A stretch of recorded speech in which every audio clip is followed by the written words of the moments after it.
Anong lugar ito? Kalaya Pala Food Gel. Dito kami sa Calea para food gel. Ang ganda ng beach nila, oh. Yan.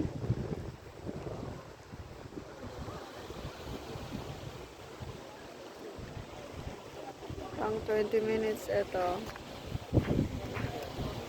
Ang ganda ng beach dito. Ayan si Inday, ayun yung dalawa.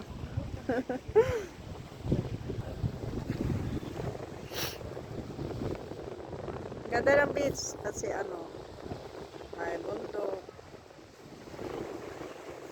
Bakit walang naked beach dito? Eh, ang daming pwedeng pagtaguan. Mayroon doon po kaya. Sa, Doon, banda dito. Yan, may nanakabad dyan. eh, bra lang naman tinatanggal dyan eh.